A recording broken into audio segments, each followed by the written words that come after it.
Good evening, everyone. I would like to introduce Rishav Jain, an associate professor and program chair at the Faculty of Design, CEPT University.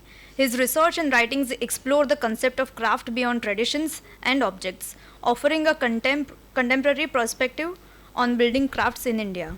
With over a decade of academic experience, he has spearheaded numerous curriculum development initiatives and led educational programs. Sorry. And led educational programs. His research work has also been published as books, monographs, toolkits, book chapters, and articles, and featured in various national and international platforms. Deeply interested in 21st century design education, he conducts faculty and curriculum development workshops across various institutions. Rishav has also designed and curated exhibitions, authored publications, and led seminars at both national and international forums. I would like to welcome Rishav. Everybody, I'm thanks to caller, everybody's fully awake, and we hope that you will stay awake during the presentation that I have. Good evening. I'm very happy to be here. Thanks, Triple ID, Anshuman, Chirag, everybody for having me here. I'm going to talk about today the idea of politics and pedagogies of craft and design. I'm not going to talk about politics as the government politics, but I'm largely going to talk about the idea of cultural and semantic politics of craft and design and how it has shaped perceptions of craft and of design for all of us as designers, and what impact it has played in the modern design of curriculums across institutions. Let me begin with the idea of politics first. As a good researcher, I began with a very simple thought. I said, let me not have any preconceived notions of what craft is, what design is. Let me actually just ask AI. I mean, that's the season, mood of the season, right? So I actually typed Meta AI prompt, and I said, what is the idea of craft and what is the idea of design in India? And this is what I get.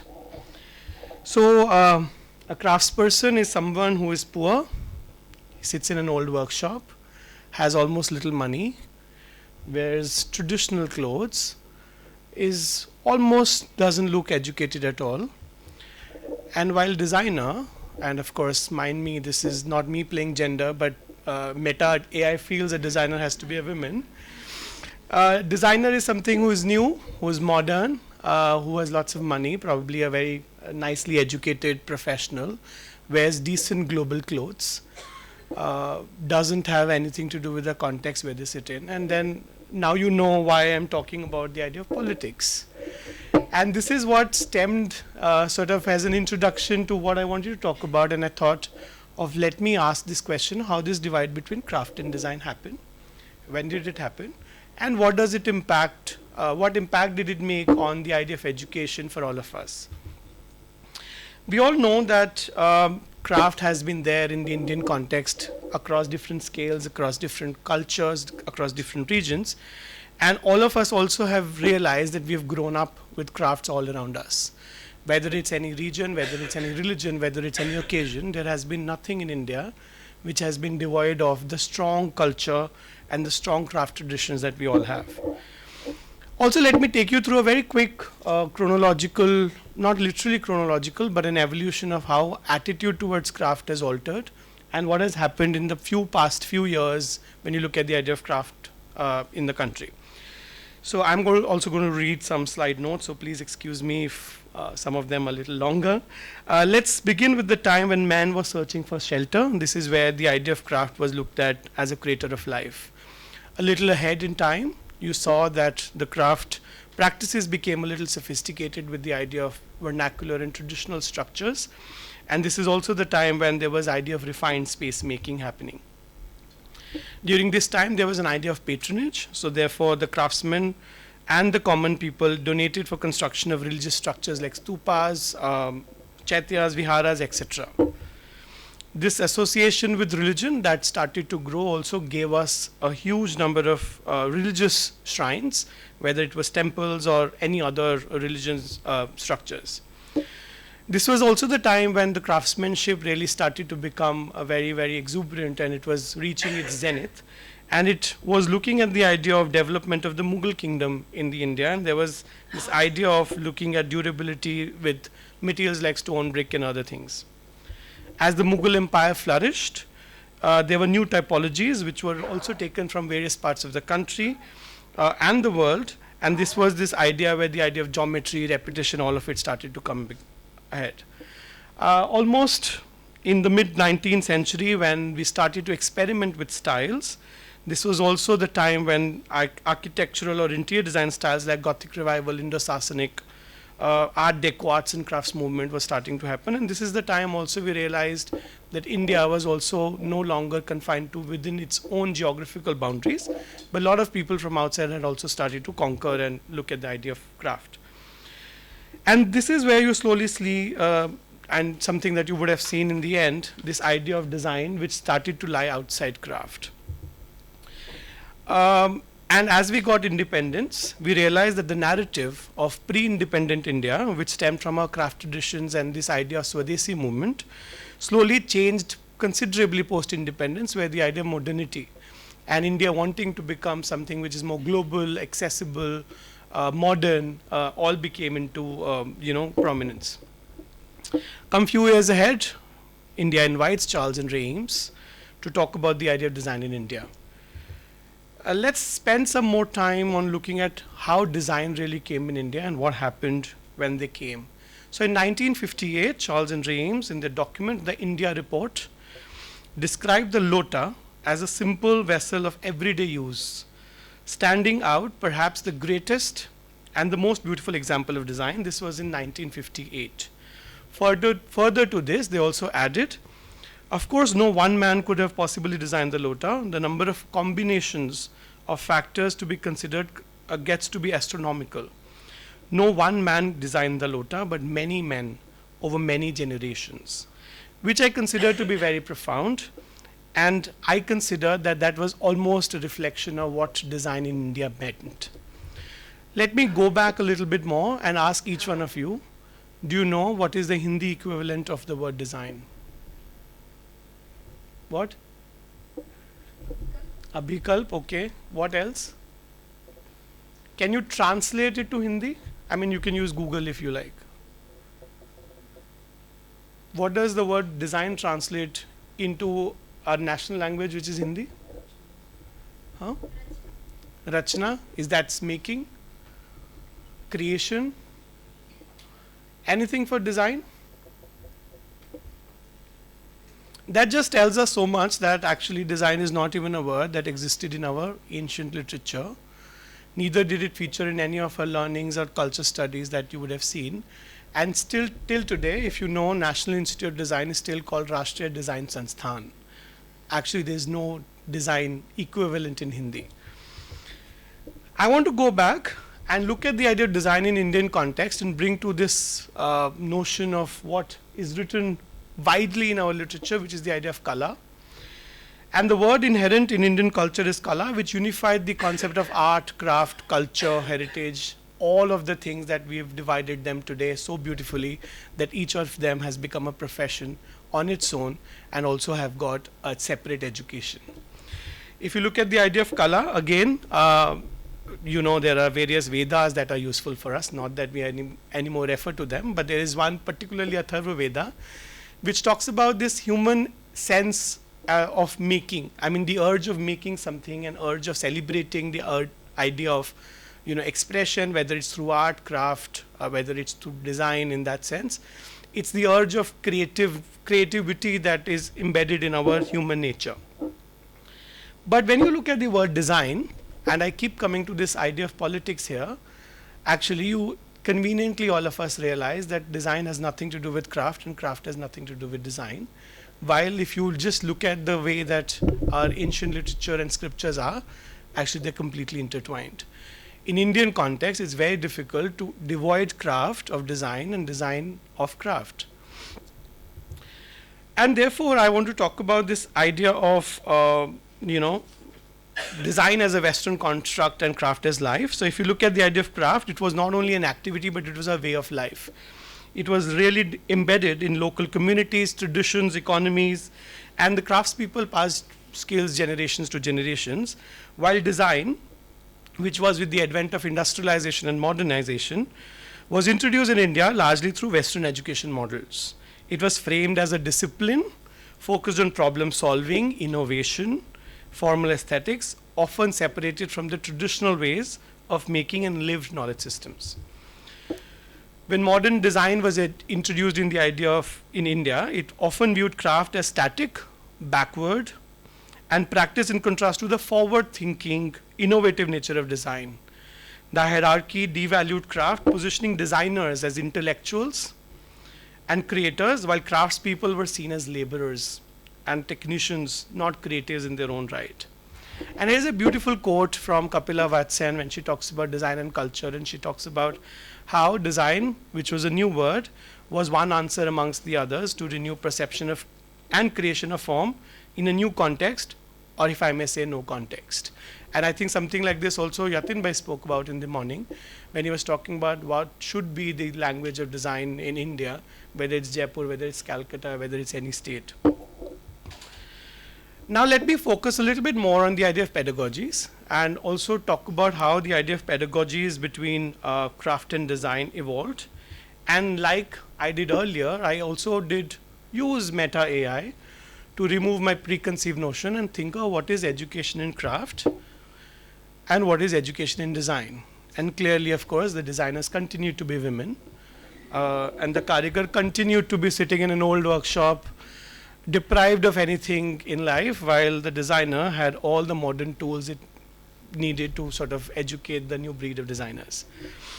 So I wanted to talk about the idea of craft education historically, and let's look at the historical model and traditional model of craft education. This was an apprenticeship-based model. That means a guru and shishya tradition was very much popular, which involved a master craftsperson passing skills to junior craftspersons, sometimes their own sons, daughters, and family members through hands-on learning. It was also transmitted orally, so therefore you see that there is almost no treatise of knowledge generation in historicity of crafts and in skills. And lastly, it was also community-centered.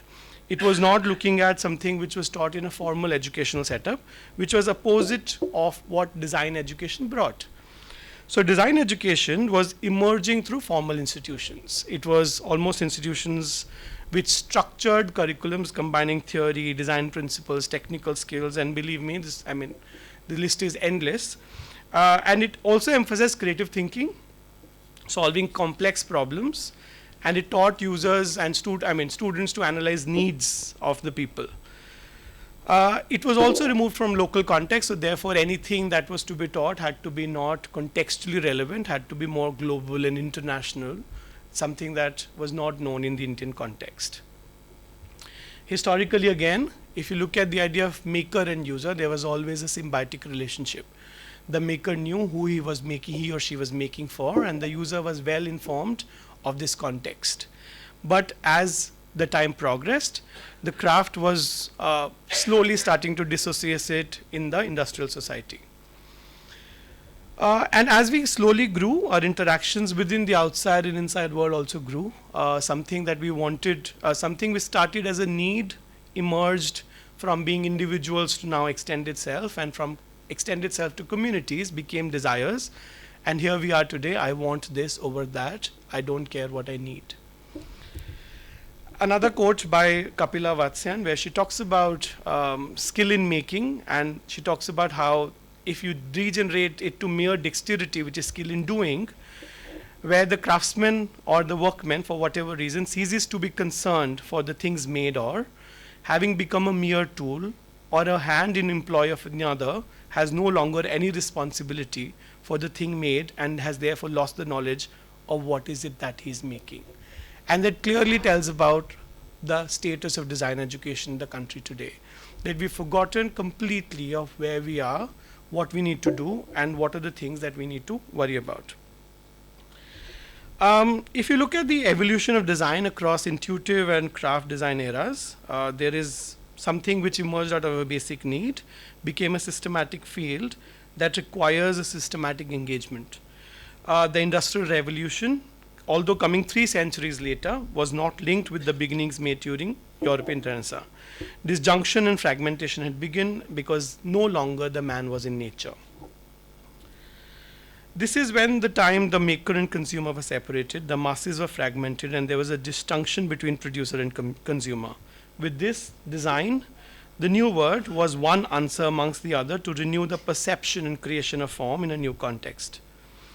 The vision of discipline has been enlarged and widened to include not just products, but also space, context, and most of all the processes. This led to differences between the perception of fields, while craft continued to focus on the idea of tacit knowledge. Design was considered more complex, forward-looking, and which you could only master if you have a formal acquired education in an institutional setting. And like our earlier discourse, what we used to consider as craft and design, sitting within each other, being part of each other, was now slowly not linked. And since Indian education system historically was based on an apprenticeship model, like I spoke earlier, the design education came to India from the Western world and brought a new pedagogical method to teach it. This further expanded the divide between craft and design, where for designers, craft became a separate field to be integrated within education. And let me delve a little bit more before I go on to how do you integrate the craft in interior design or design education today. Let me focus a little bit more on what was the focus of design education when it really started in India. The focus was shaped by country's need for modern industrialization and economic self-reliance.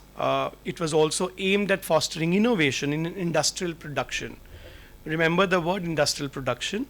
It was also to support India's growing industries by creating designers who could modernize production process and improve the quality of goods that were produced by the craftspeople of the country.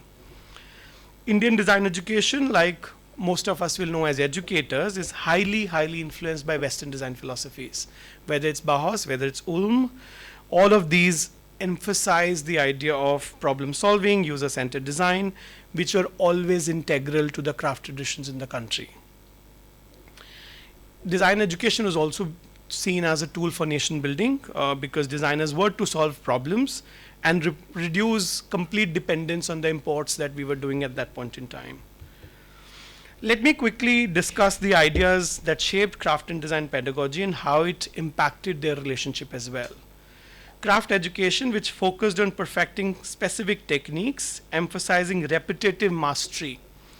Creativity was often a constraint within these forms. In contrast, design education prioritized concept-based learning.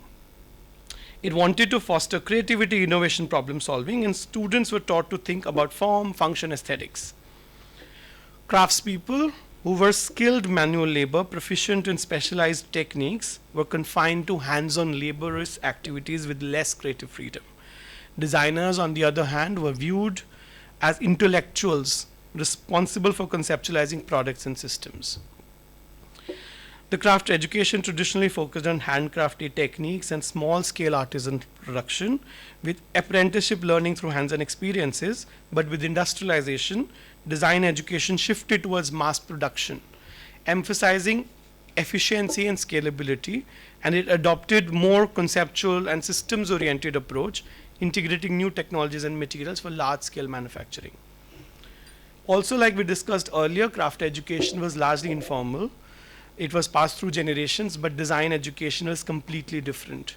It became institutionalized in schools like NID, IITs, and CEPT, with structured curriculums and professional recognitions and accreditations required.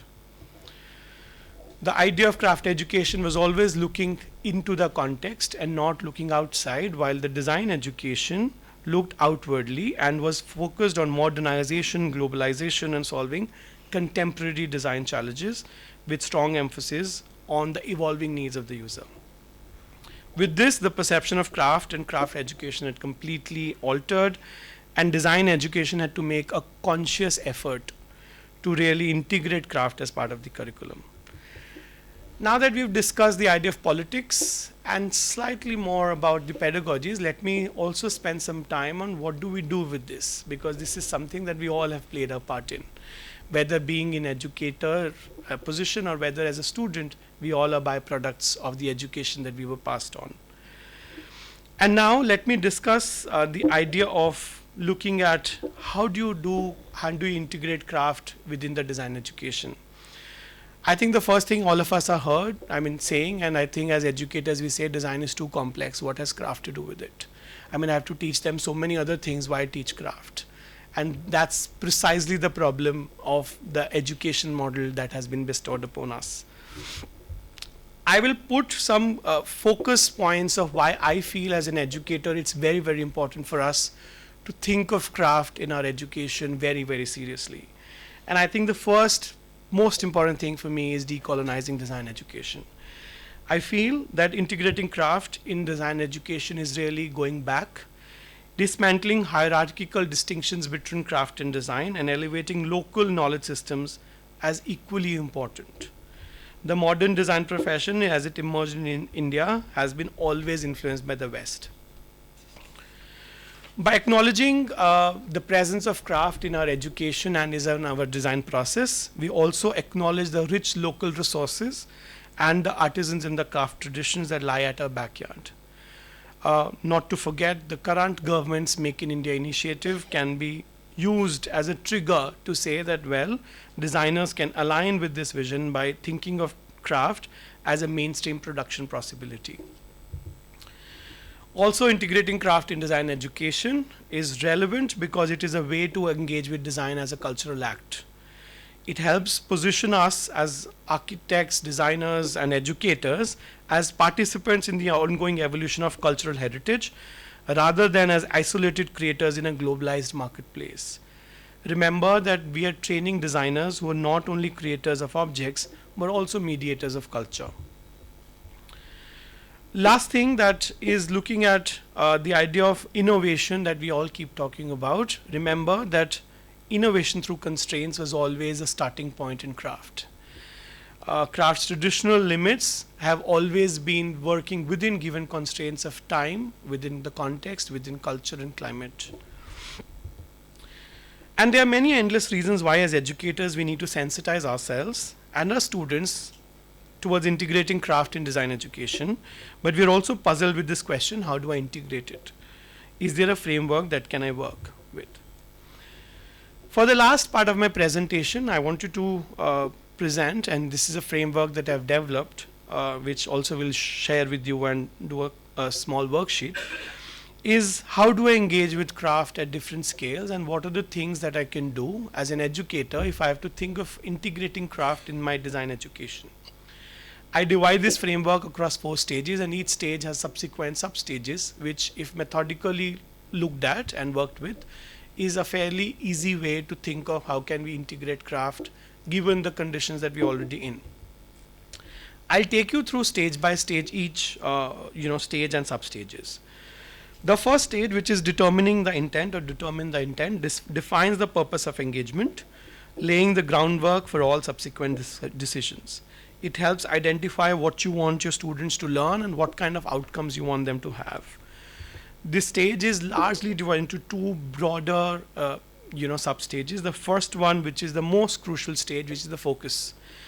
I think it's important for us to know what is the focus of our engagement. The focus, which can range from learning traditional craft techniques to exploring cultural significance of craft in society or innovating through craft practices. But it's very important that we decide this focus at the outset. For instance, if the focus is on technical skill, then more hands-on workshop with artisans may be needed. But if it's about understanding craft in a socio-cultural context, discussions on history, theory, case studies may be more needed. Once the focus is established, we need to know what our stakeholders are, what is the main focus or the stakeholders of the conversation that we want to have. Is it a single craftsperson? Is it a community? Is it an entire cluster?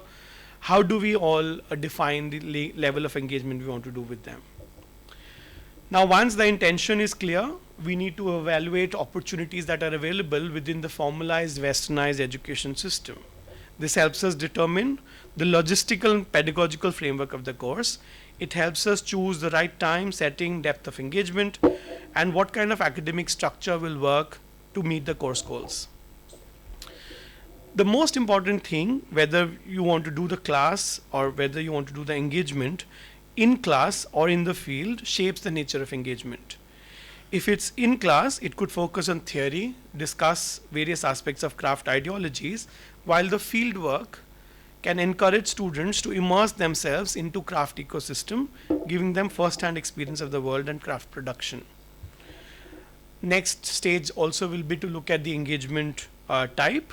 What kind of engagement type you want your students to have? Do you want them to just be observers, or would you like to have them an in-field experience and an active participation experience where they collaborate with the artisans to design in the design process, adding an experiential learning component. The next thing we do is looking at the engagement time. As educators, we know that we are not always given the most liberal time frame for everything that we want to do, but deciding a time frame itself is going to be useful because you can decide based on the time what kind of engagement you can have. You can plan the course typology and the framework based on the time at hand. For instance, if the time is limited, you can think of looking at guest lectures and craft theory seminars.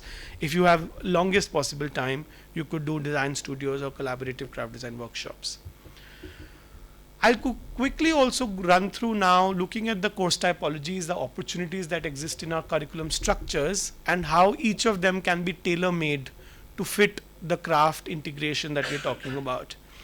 Let me start with lecture-based courses. I've used these terms because I know that most of these terms are available in all our curriculums, whether it's lectures, whether it's seminars, whether it's workshops. So I use that framework to talk about how we can contextualize it to use craft in our education pedagogies. Ideal for introducing foundational concepts of craft, the lecture courses can cover a wide range of topics from the history of craft traditions, modern applications in design. They usually are faculty led and accommodate large groups. So these are also opportunities where it doesn't have to be integrated within a specific course, but could be integrated within a full faculty or a full department itself.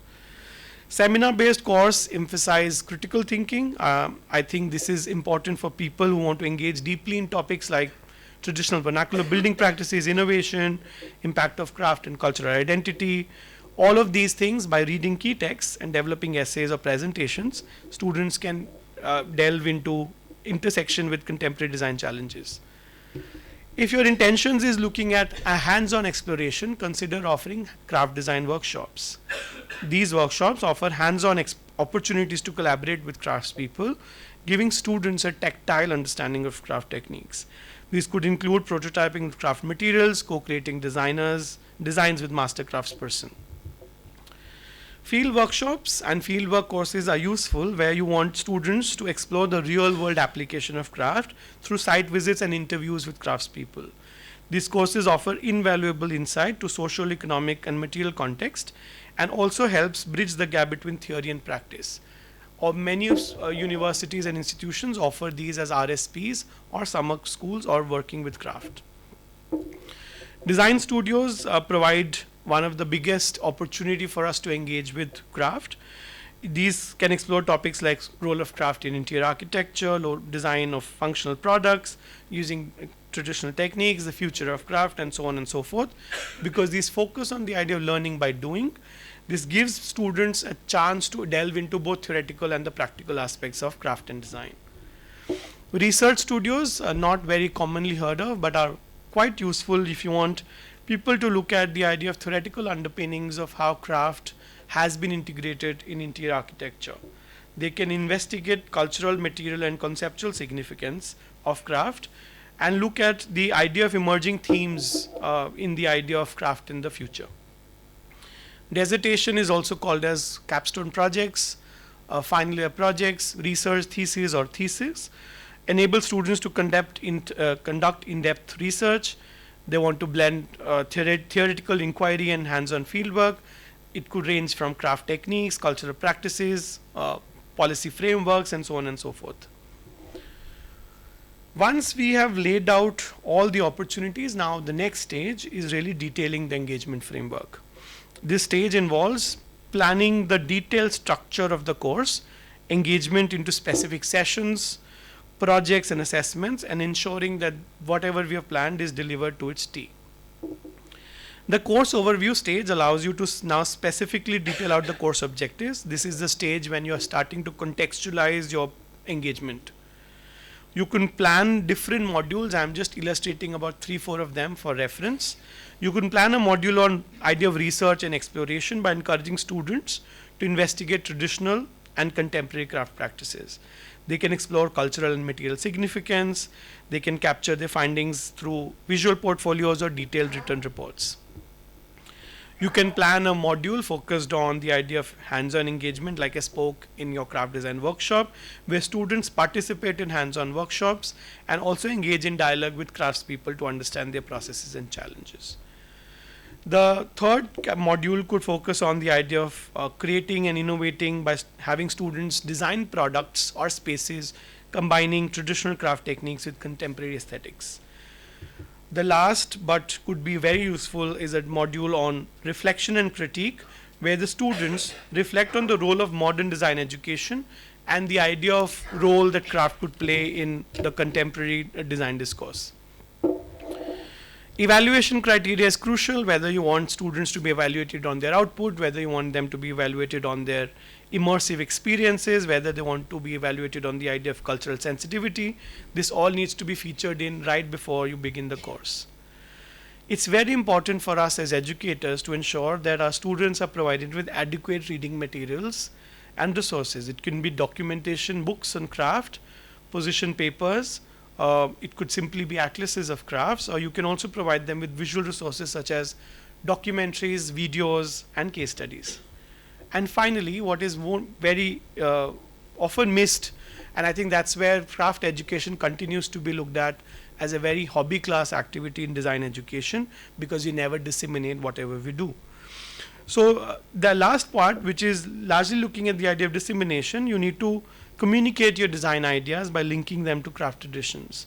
You can showcase them in public exhibitions, or you can talk about them in forums.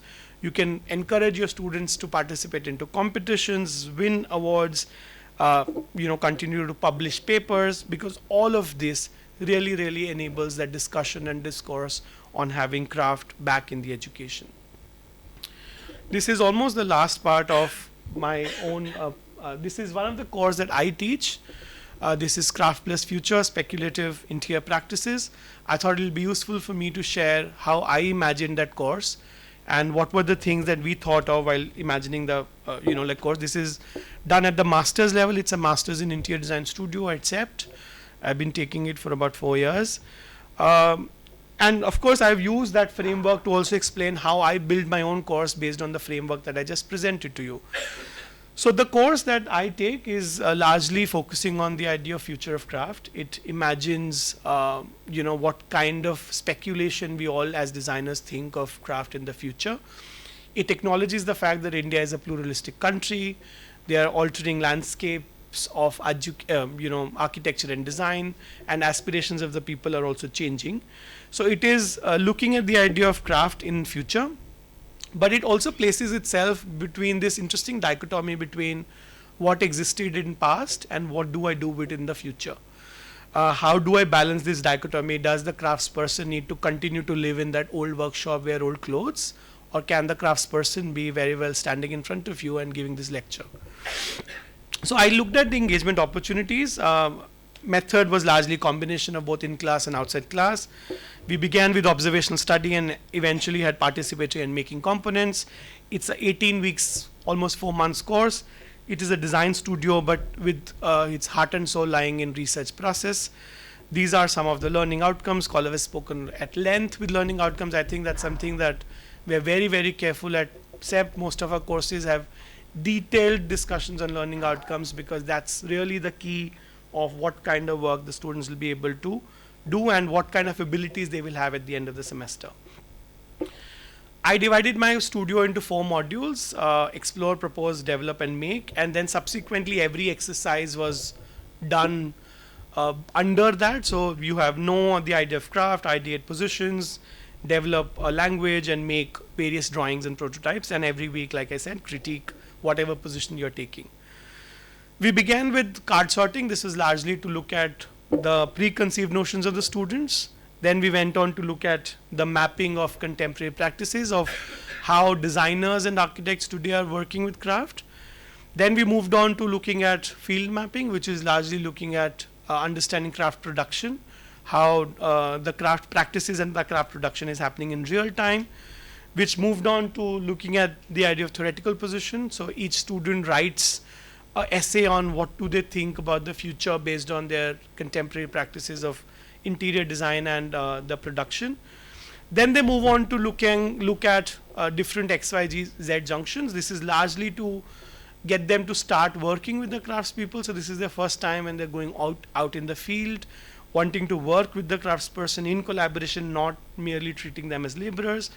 Again, we come back to theory. So this studio is a good combination of one exercise which is text, one exercise which is drawing, and one exercise which is making. So the students keep shuffling between each of these mediums, and by each medium we go back to the other medium that we had started with earlier. Now again, like you see here, they go back to making after they've written something. This is when they start abstracting whatever they have ideated about the idea of future, and they go back to drawings, making a detailed manifestos of how do they think of craft in the future. And then subsequently every student in the studio have their own projects, have their own manifestos, have their own sites, have their own context. There's nothing that as an educator I foresee and force on them that this is your site and this is your program. Everything emerges from the field, everything emerges from the context that they're working with.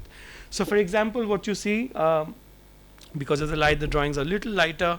This is right in Atma. This is one of the museums, because one student said that craft is going to die and it's going to become a museum. So she presented a project like this. While another project, this is in Indology, where she said that craft has such knowledge systems and it needs to be archived. So this is almost a section of an archive of craft developed in the Museum of Indology. While another student said that in the future, craft is going to take over so much that the Make in India movement is going to force all the malls to close. So this is her representation of the Ahmedabad heart, looking at the new way of integrating craft in architecture and design, and looking at bazaars as the new model. I had one student who said that, well, this mass production isn't stopping, everything needs to be mass produced, but craft is the only solution to bring mass customization. So how each unit that you get in the apartments that you live can be customized by the craftspeople that empower you with a variety of options which a design society will not be able to give you. We had one more project. This is the old Secretariat building in Delhi. Craftspeople have been sidelined, but they are slowly taking over the Secretariat and building a revolution. And they're not revolting by making slogans and standing outside doors, but they're actually showing them the power of making. They're showing that this industrial production is not good for the society, and we can tell you what all we can do. And this is continued with the idea of craft prototyping. Nowhere in the time, nowhere in the course, I emphasize that craft making has to be completely hand-led. I think it's important for us to recognize that when any tool was invented back then, it was the technology of that time. To say technologies take you back and you take you away from the craft itself is a problematic statement. So don't discourage your students to work with technologies, rather help them work with them. Right? So all of these are various interesting prototypes that students did. What you see on the bottom left is like an acrylic panel with cane weaving done by the artisan. On the extreme right bottom, you will see a concrete casting with an embroidery artisan working with her. In the middle, what you see is wood turning with raising and lacquering. What you see on the top are various versions of the same standardized sort of unit available in the industrial society. And like I said, dissemination was important. So this is part of the exhibition. Of course, I have a small video to share with you. But this is the kind of display that the students did, completely done in with the students in a university setup as part of the studio that I teach. And like I said, this is also then further acknowledged and covered in various mainstream media, newspapers, which talked about the idea of projects that talk about craft in the future. I'll quickly show you this video. I don't know if it's working. Okay. Yeah, it should work. I think the internet is not working.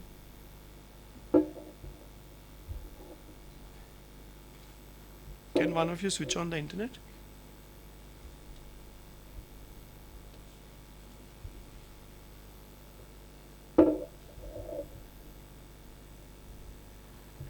Should I connect to Atma 1891? Okay.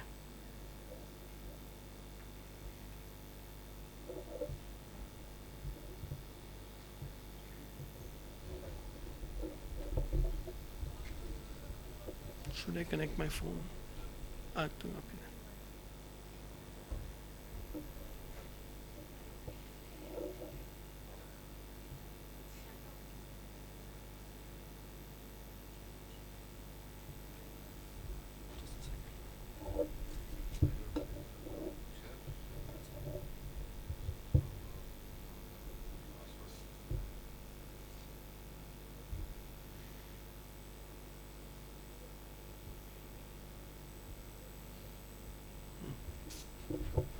हाँ light for 5 minutes बंद कर दो.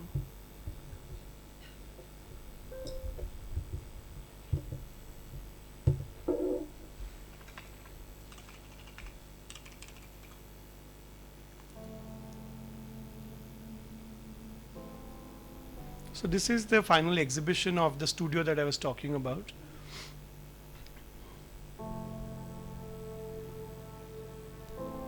We had 8 students, all from the masters, and each student had this one project that they worked with.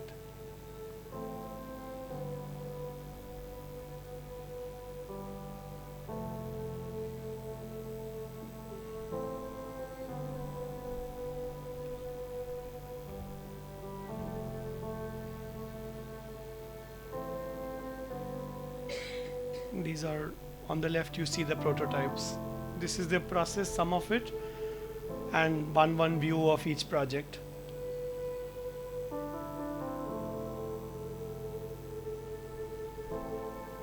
That's the rebellion group which got an artisan to beat on a stainless steel, which is very unheard of.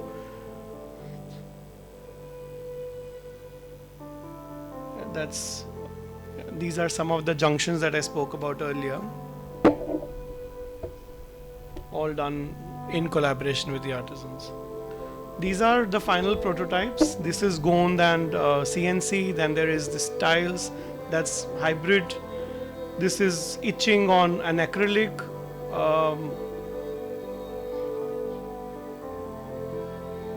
Yeah, that's the acrylic and weaving I was talking about. This is embroidery on wood.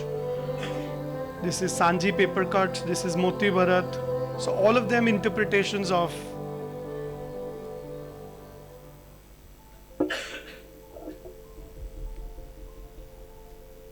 should just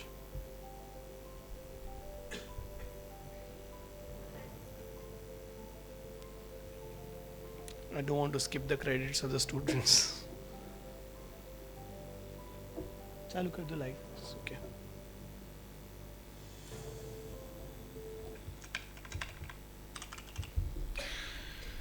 So towards the end, couple of few evocative thoughts I want to leave you with.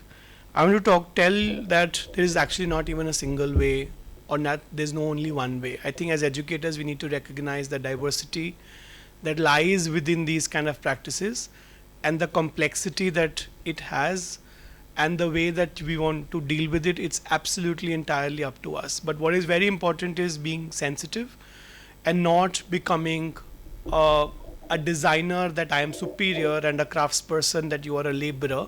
So I don't want that kind of a thought process. I don't have to emphasize this. I would have started with this, but I thought it's something that you all know. India is home to over 200 million artisans, and I was just talking to Chirag the other day how many designers in India, probably not even 1/10. It just tells us the resource that is actually lying right in front of us. It's really a matter of how do we integrate them with within our mainstream westernized idea of design. It's also the second largest employment sector in the country after agriculture. It continues to be a living tradition that's there, and I think it's important that it needs to have strengthened opportunities that are untapped by us as educators and many of us as designers. As educators, I think we need to ensure that craft is not seen as something that needs to be included in education, but it is an essential existing part of India's design ecosystem. And I think Yatin Bhai spoke about this really, really well. I don't want to get into more details, but remember that India is not a westernized, homogenized, grey, concrete country. We are a pluralistic society. We have diversity in all things, whether it's what we eat, whether it's what we live, whether it's how we make things, celebrate things. So we need to ensure that there is this diversity, that not only products, not that this diversity means that not all products should be mass produced or standardized, which is a dominant feature of Western practices. Craft-based practices already offer, and again, this is a conversation. Whether you look at SDGs, please pick out any SDG and put it against craft. They will fall so well. Every SDG goal that UNESCO or any other organization is talking about today already exists, whether it's sustainability, whether it's the idea of recyclability, whether it's reuse, climate consciousness, context sensitivity, everything that exists. So craft-based practices offers a more sustainable and locally adaptive approach to production, where each piece can retain its unique cultural and regional significance. Designers who recognize this will be able to craft solutions that are culturally relevant, regionally diverse, and better suited to India's pluralistic nature. And what I started with earlier, I still want to say that Indian design education, every time we have to redo something, we look out what is the world headed towards.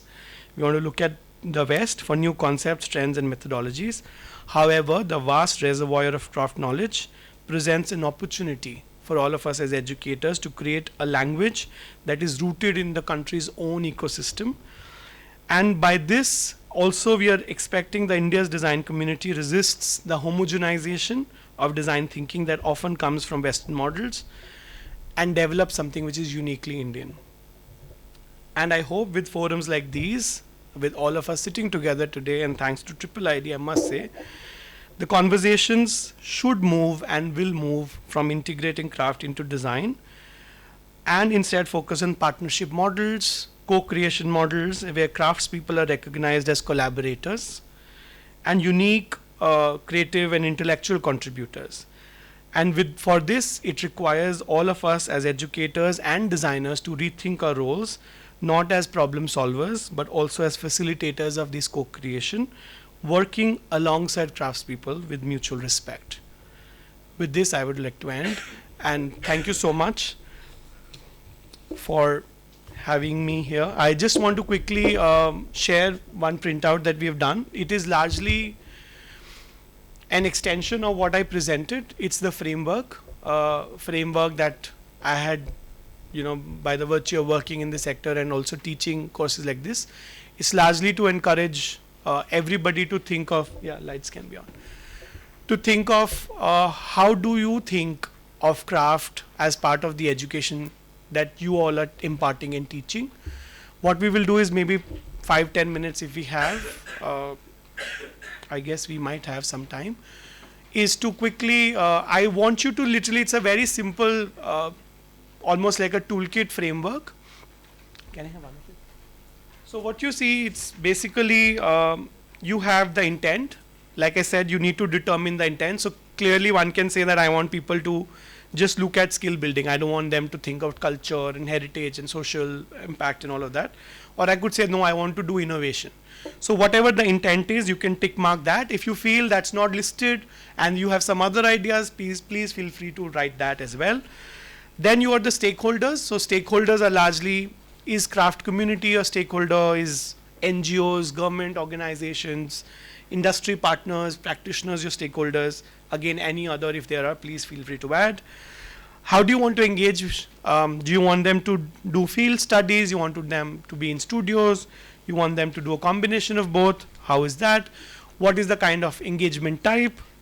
Is it observational? Is it participatory? Is it collaborative? And so on and so forth. How much time you think you can shelve out from your curriculum frameworks? Because all of us know that the education models are so rigid that sometimes taking out a day itself is a challenge. So I'm asking maybe a studio, but I'm also okay with you spending only an hour. Because what is really crucial in a field like this, it's the trigger. It's not how much you do, it's now how do you do it and how well you do it. It doesn't matter if you get an hour. Don't worry and say that, listen, I can't offer a full studio in craft. It's okay. You don't have to. Can you do 1 hour? Can you do a day? Can you do a 2-day workshop? Can you do a 2-day seminar? Can you do a lecture? It could do wonders, because people who get triggered will always take it forward. Yeah. Course typology, like I spoke. I also have left a lot of empty space. I understand it's going to maybe take time. I'm not. So it's basically wanting you to also write a quick course overview, little bit of the modules, then some sessions that you may want to plan, eventually look at what kind of evaluation you intend to do, readings, materials, and ultimately the dissemination. But the intention of sharing this worksheet with you today was that this could itself could be a trigger. I hope that all of us, when we go back to our own classrooms, we go back to our institutions, we take this thought with us that craft is not a monster that needs to be treated differently. Actually, that's the reason I also talk about politics. And it's the semantics and the cultural divide that all of us have been ingrained with, that design is here and craft is here, that just itself needs to break. And I think as educators, if we can do that with our students, I don't think they will need other skills, because they're modern design, education, ChatGPT, I don't know, Midjourney, all of these tools are empowering them with many other things. The only thing they're not empowered is how do you think? And how do you think culturally relevant things for India? You are practicing in India. You have to contribute back. You can't be thinking of making those glass buildings or hideous, not working for the context, not working. So encourage students with whatever studios you're teaching, whatever projects you're doing, to think of it saying that, is it even for Indian context? Does it work? And who will make it? Don't consider craftsperson as your last resource people. It's the typical way of how people are starting to talk about interdisciplinarity today. It's something that existed always. Imagine how would they build the Bhunga that Yatin Bhai was showing, or maybe the palace in Udaipur. Wasn't it interdisciplinary already? You had a mason, you had a carver, you have a carpenter, you had a painter, you had a textile person, you had everybody, and everybody had to resolve that one junction where the mirror is also folding, the slab is also turning, the column is also having a junction with the floor. Everything had to be thought through. Did they have any formalized interdisciplinary education model? No. So I think it's important for us to realize that it's not a rocket science. It's very simple. It's a matter of thinking. It's a matter of slight change in our ideology as educators. Because if we can't do it, our students will never do it. They will never do it. So I leave this with you. I mean, the idea was, of course, to take it back. I don't know how much time we have. If we have some time, if you feel like filling it now, please do so. Or if you want to fill it and maybe bring it back tomorrow, that's always a possibility. But it'll be nicer to think of ideas. If you have any questions you have, maybe we can spend some time on some sections and then take this home and maybe do this later. Anybody would like to share anything?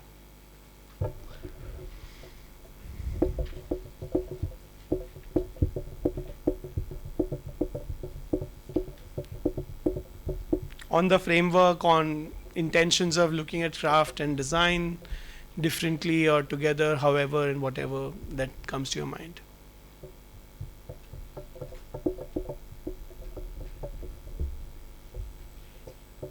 Okay. This looks like my class.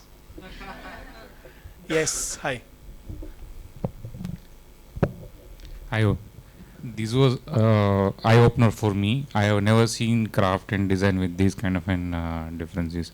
The immediate questions which is coming in my mind, we have definitely worked with some craftsmen, and the challenges were, see, you have an object in your mind very clear what you need is an output, okay, and when we ask them to make it, it is very difficult for us to translate our ideas into the craftsman's mind. So, do you have any thought process which you See, can indulge? I would say that that itself is a starting point of a problem, because I have an idea and I want them to make it. You are already saying that they can't think, they can only make, they have no brains. I mean, I don't know if you mean it like that, I'm sure you don't. But that's the implicit meaning that we are telling the karigar.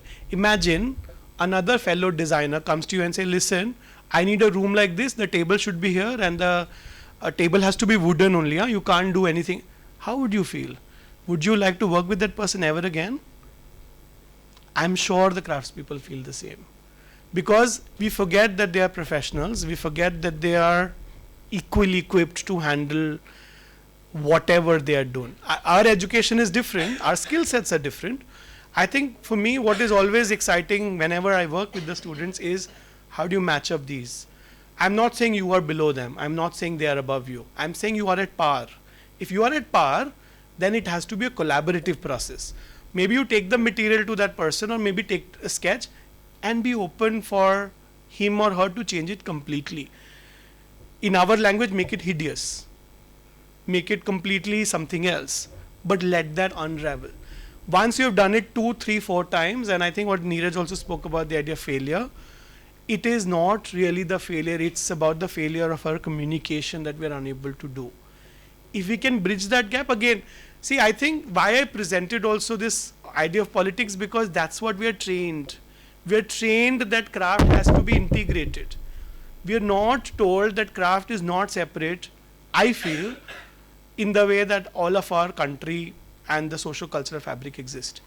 And therefore our approach is always like that. The major problem that happens with the student of mine, and maybe some of you can also share, they go to the karigar is not available. Karigar is overcharging. Karigar is saying that come tomorrow. But I'm saying that doesn't every other consultant do the same to you? When is the last time when your electrical guy said, oh, I'm bilkul free, I will not charge. Oh, you are a student, I will do anything for you. We're willing to pay money to consultants to come and teach. We can't pay money to karigar to come and do a lecture. Isn't it very surprising? We're willing to pay people to do interdisciplinary workshops and talk about things, but we're not willing to pay the karigar or an educator who is interested in bringing craftspeople as part of my studio. And that's how deep the problem is. That's how we need to fight. Fight meaning work our ways. There is never a, I don't mean to say everything else is not important. Of course, design is complex, we all know. The society's needs are complex, but so is everything, no? So is life.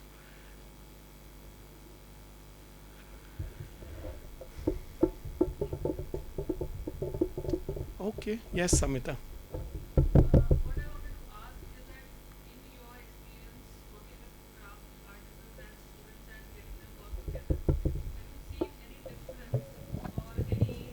Anything very significant about any sort of development in students and the way they think about design, the way they approach the interior profession generally after this particular experience? So if you look at the studio, like I said, that I plan it, that there is making, there is drawing, and there is writing. So I introduced making right in the third week itself, when they're making the junctions, and their approach that time is, listen, ये junction बनाना है भैया, कल बना के रखना, मैं आती हूँ या मैं आता हूँ वापस, बट ऐसा ऐसा मैंने सोचा, ये ड्राइंग है, बना के रखना. They go back, they realize नहीं हुआ है, they go back, but they are able to ultimately by the 4th week they'll get the junction. Next, again, second time when they don't go with that approach back, because they have realized something that has not worked in the first approach. They realize that they are not taking orders. The first thing. So then they come back, and then when they're going next time, they're only going with the sketch and sitting there for half an hour. Towards the last prototype, whether it's the embroidery prototype that I showed you, or whether it's the lathe, the wood turning lathe prototype of resin, the student has no role in it at all. They only went with an idea, listen, I'm thinking of what do you do with reuse. And this wood turning lathe artisan is waiting, when will we start and sit and make the prototypes. In fact, he is in a hurry, not the student.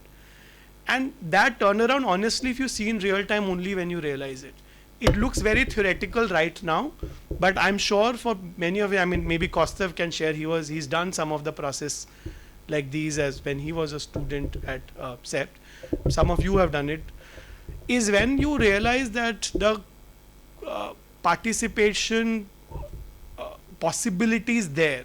They can a lot of times in the last prototype, the students go with an idea and the karigar say, listen, ye banna hi nahi wala, and they're okay to listen to him. When they went for the first junction model, nahi banne wale, like, sir, unko to pata bhi nahi hai material kaise hai, main bata rahi hu, wo bana hi nahi raha hai. You see the difference within 4 months.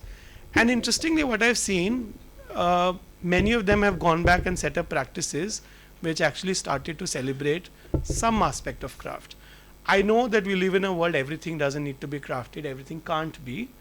But even if we include 15% of your practice, 15% of your knowledge in education of that, it will trigger somewhere or the other.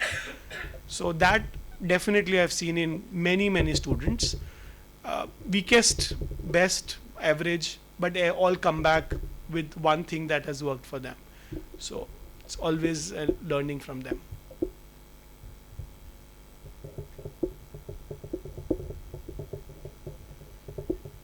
Okay. Thank you so much. Thank you so much for giving your time. And I hope we will have some of the responses to the worksheet by tomorrow, if that works. It'll be nicer to see what kind of thought process you have of developing a course. Thank you. Thank you so much, sir, for this thought-provoking session. I would now request Anshuman sir to please hand over a memento to Rishav sir.